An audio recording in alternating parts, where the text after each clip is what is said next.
पहिली चढाई आर्यन फुटक याच्या माध्यमातून केली जाते. 7 मिनिटाच्या सत्रामध्ये मित्रांनो अधिक रंजक खेळ आपल्याला पाहावयास मिळतोय. निखिलच्या माध्यमातून निखिलकडे जोरदार आक्रमण केले जाते. आर्यन चालक पूर्ण चढाई आर्यनची आपण नेहमीच पाहत असतो, तोच आर्यन.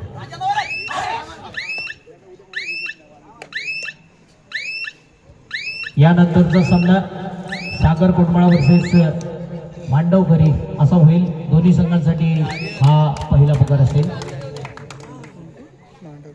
जर्सी क्रमांक 2 केदारनाथ क्रीडा मंडळ अंबोधखोली या संघावरती आक्रमण करण्यासाठी तयार होते. उत्तम प्रकारचा प्रयत्न स्वराजच्या रूपानं कोपरारक्षक या ठिकाणी निश्चितच मैदानाच्या बाहेर जाताना पाहणार. जर्सी क्रमांक 4 ला बाहेर जावं लागतंय.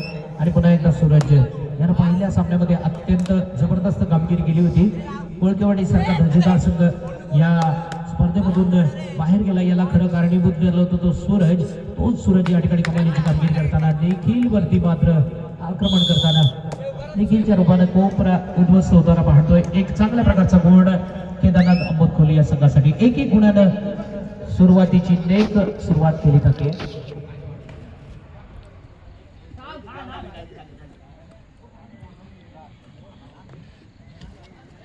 निशाद जर्सी क्रमांक 2 निशादच्या रूपानं ही चढाई अत्यंत उत्तम चढाई निशादची विघ्नहर्ता या संघासाठी होत असते. आपण पुन्हा एकदा पाहतोय जर्सी क्रमांक 11 आर्यन फुटक. मित्रांनो ज्या ज्या वेळेला आरपारची लढाई असते त्या त्या वेळेला निश्चितच आर्यन फुटक एक कमालीची कामगिरी केदारनाथ क्रीडा मंडळ अंबोधखोली या संघासाठी करत असतो. हर एक प्रकारचा प्रयत्न सक्सेस करण्याचं काम आर्यनच्या माध्यमातून होत असतं. इथं मात्र मोठा प्रयत्न करावा लागला. त्याला फसवण्याचं काम केलं जात आहे आणि उत्तम प्रकारचा प्रयत्न ऍडव्हान्स जाऊन सुद्धा आर्यन सारख्या खेळाडूला अडवण्याचं काम केलं जात आहे. ते विघ्नहर्ता कोंडमाळा या संघाकडून कमालीचा परफॉर्मन्स या ठिकाणी विघ्नहर्ता कोंडमाळा संघाकडून केला जातोय. मित्रांनो ज्याचा नामोल्लेख केला जातोय विघ्नहर्ता कोंडमाळाकडून खेळणारा, पण ज्याने चालू वर्षी कुंभारलीची स्पर्धा जिंकताना आपण बेस्ट डिफेंडर म्हणून ज्याने काम केलं तो निखिल घाणेकर. अतिशय चालाक चतुर जो दुर्गामाता कोंडमाळा संघाचा हिस्सा होता. कुंभारली सारखी दर्जेदार स्पर्धा ज्याचा साक्षीदार ठरला तो या ठिकाणी निखिल घाणेकर. खरंच ज्याचं कौतुक करायला शब्द कमी पडतील, अपुरे पडतील. इतका दर्जेदार खेळाडू कोपरा रक्षक विघ्नहर्ता कोंडमाळा संघाचा. दरम्यान सूरज या सूरजनं कमालीची कामगिरी केली. आपल्या संघासाठी लगातार पद्धतीने पॉईंट्स हासिल करण्याचं काम केलंय. पुन्हा एकदा तो सिलसिला जारी केलाय. अर्थात पॉईंट हासिल करतोय केदारनाथ क्रीडा मंडळ कोंडमाळा या संघासाठी. 3rd red निशादसाठी. जर्सी क्रमांक 2 निशादच्या रूपानं 3rd रेडचा इशारा. या ठिकाणी पॉईंट घेण्यासाठी निशादला खरे प्रयत्न करावा लागला. एक चांगला प्रयत्न निशादचा या ठिकाणी असणार आहे. दरम्यान आयुषवरती जोरदार आक्रमण केलं जातंय. काय घडतं बघूया. निशादला पॉईंट घेणं गरजेचं असताना बंधनकारक असताना बॅकवर्ड केला जातोय. लाजवाब प्रयत्नांना अखिरकारी यश येते. निशाद सारखा दर्जेदार खेळाडू, चंचल खेळाडू, चपळ खेळाडू मात्र मैदानाच्या बाहेर जातोय. दरम्यान पुन्हा एकदा चतुराई कमी नसलेला अर्थात चपळता ज्याच्या अंगामध्ये ठासून बदलेले असा हा आर्यन फुटक चढाईसाठी असणार आहे. पहिलं सत्र रंजक होताना आपण पाहिलं. एका बाजूला निखिल निश्चितच उत्तम प्रकारचा संघ खेळवण्यामध्ये तरबेज असणार असतं. निखिल ज्याला आपण पाहतोय आर्यन फुटक चढाईसाठी धीमी चढाई केली जाते. 1 गुणाचं लीड केदारनाथ क्रीडा मंडळ अंबोधखोली या संघाकडे. शांत खेळ पुन्हा एकदा निखिल चढाईसाठी असणार आहे. मित्रांनो दर्जेदार पकडपट्टू म्हणून ज्यानं किताब मिळवण्याचं काम केलं. एक मोठ्या स्पर्धेदरम्यान आपण ज्याला पाहिलं उत्कृष्ट चढाईपट्टू म्हणून, उत्कृष्ट पकडपट्टू म्हणून कुंभारली स्पर्धेचा मानकरी ठरला होता. आणि तोच पुन्हा एकदा निखिल आक्रमण जारी करण्यासाठी आहे जो दुर्गामाता संघाचा हिस्सा ठरला होता. आणि ज्याच्यामुळे गावातील एक मोठी दुर्गामाता सारखा मातब्बर संघ पुन्हा एकदा दुसऱ्यांदा या कुंभारली यात्रेच्या सुवर्ण क्षणाचा साक्षीदार राहताना आपण पाहिलं. दरम्यान सूरज चढाईसाठी असणार आहे. 1 गुणाचं मापक लीड. पुन्हा एकदा सूरज. हो हो हो या ठिकाणी सूरजला सुद्धा पकड होती आहे. एक चांगल्या पकडीचा नमुना आपण पाहतोय. उत्तम प्रकारचं मार्गदर्शन स्वप्नील दादा घाणेकर. विरुद्ध बाजूला आपण पाहिलं तर स्वतः कार्याध्यक्ष या ठिकाणी सुशील दादा असतील. त्यांना साथ देण्यासाठी उत्तम प्रकारचे मार्गदर्शक सचिनजी फुटक. संपूर्ण अंबोधखोलवासी चांगल्या प्रकारचा सपोर्ट केदारनाथ क्रीडा मंडळ अंबोधखोली या संघासाठी असणार आहे. दरम्यान देखील ऍडव्हान्स जाऊन पकडायचंय, एकेरी पकडायचंय. इथं मात्र स्वराज बोंबाडीची 1 गुणाचं लीड. आपल्या बाजूने वळवताना आपण विघ्नहर्ता कोंडमाळा संघाला पाहतोय. दरम्यान दुसरा पुकार आपण देतोय सागर क्रीडा मंडळ कोंडमाळा वर्सेस मांडवखरी. दोन्ही संघांना आजच्या या सत्रामधला अंतिम सामना ज्यांच्या दरम्यान खेळला जाणार आहे. क्रीडा रसिकांच्या माहितीसाठी आजच्या सत्रामधला शेवटचा सामना असणार आहे तो सागर कोंडमाळा वर्सेस मांडवखरी. दोन्ही संघांना हा दुसरा पुकार असेल. आर्यन फुटक मात्र निखिल ज्याला लढताना आपण पाहतोय भिडताना पाहतोय.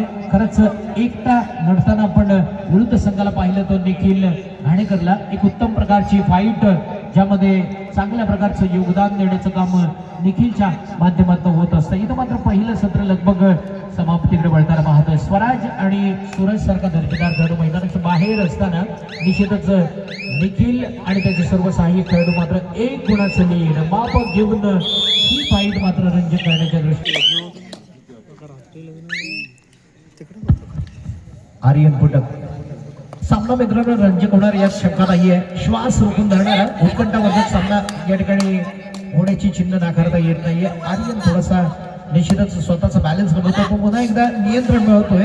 हो लगातार पद्धतीने या ठिकाणी स्वतःला कंट्रोल मध्ये करतोय कारण या ठिकाणी स्वतःचा बॅलन्स अतिशय महत्वपूर्ण असतो. ते मित्रांनो खेळ असू द्या किंवा आयुष्य जगताना आपलं कुटुंब असू द्या ज्यामध्ये आपण संतुलन अतिशय महत्वाचं असतं. एकदा का संतुलन बिघडलं तर माणूस खूप मोठा भरकटलेल्या स्थितीमध्ये जाऊ शकतो.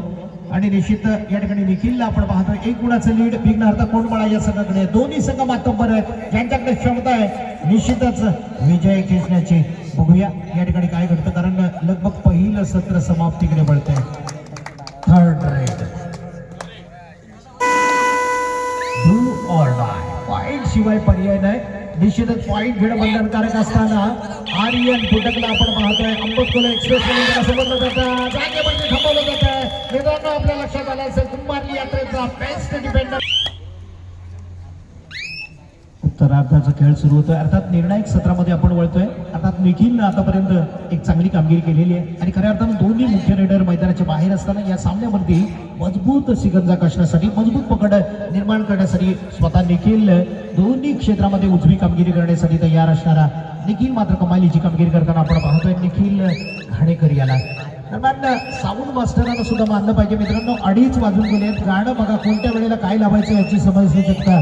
खऱ्या अर्थानं ज्या वेळेला आपल्याला डोळ्यावरती झापडं येतात त्या वेळेला झोप उडवण्याचं काम साऊंड मास्टरचं असतं. साऊंड हा कार्यक्रमाचा आत्मा असतो आणि त्या अनुरूप या ठिकाणी उत्तम प्रकारचं साऊंड देण्याचं काम झालं. दादा आपल्याला खरंच या ठिकाणी सलाम करतो.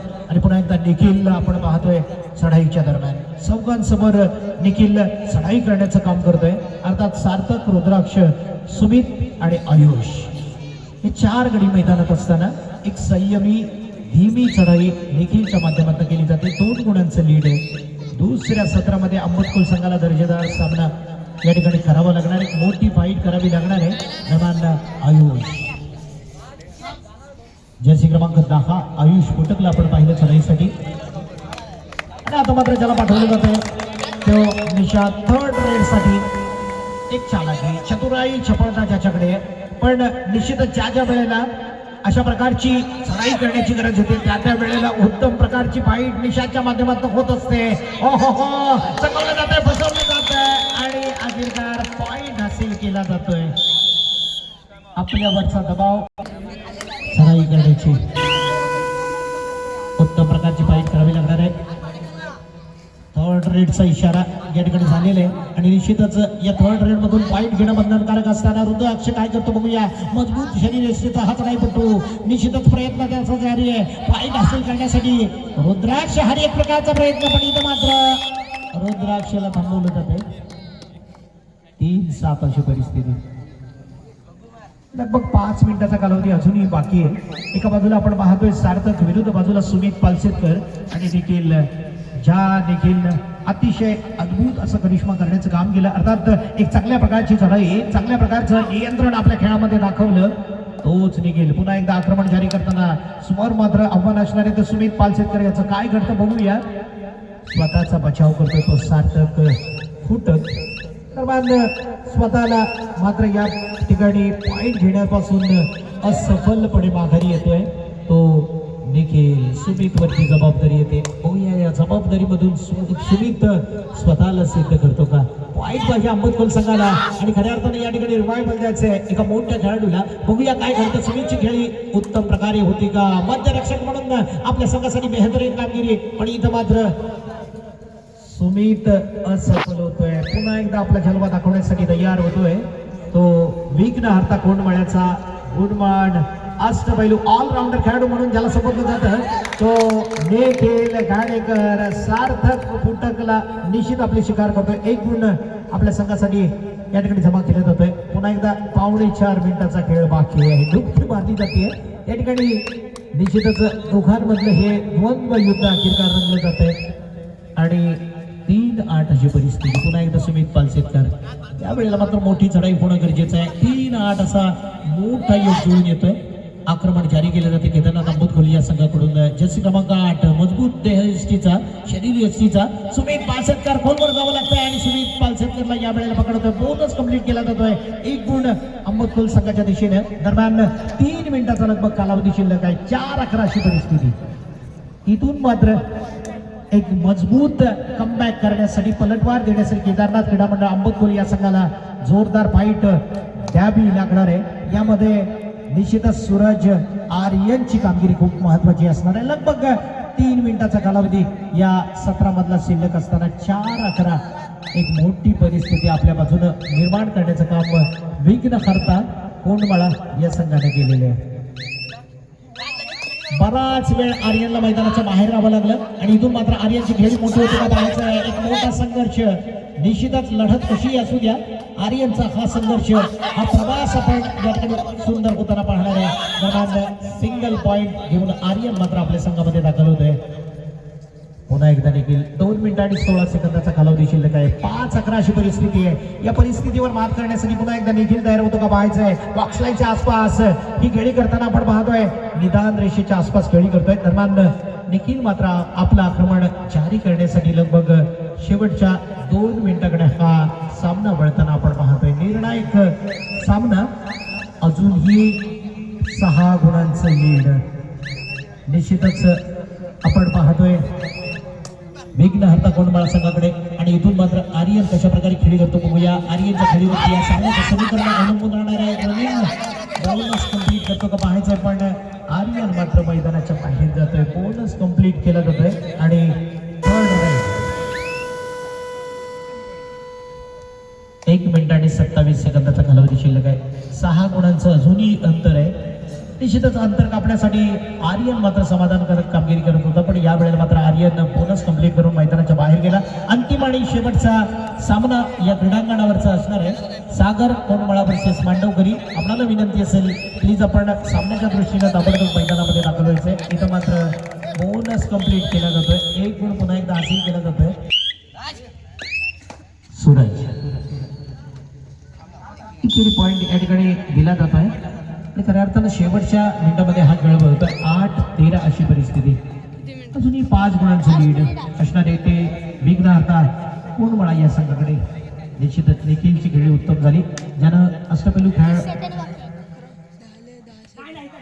ऑलराऊंडर खेळ करून दाखवला, ज्याच्या जोरावरती आपण पुन्हा एकदा निदान रेषा पार करण्याचं व्यूहरचना लावली जाते. पण इथं मात्र सक्सेस होताना आपण निखिलला पाहूया, कारण निखिलची एक उत्तम खेळी. हो यावेळेला मात्र निखिलला पकड होती आहे आणि उत्तम पकडीच्या जोरावरती निखिलला मात्र थांबवलं जात आहे. लगभग 9-13 अशी परिस्थिती आणि दरम्यान 1 गुण पुन्हा एकदा हासिल केला जातोय.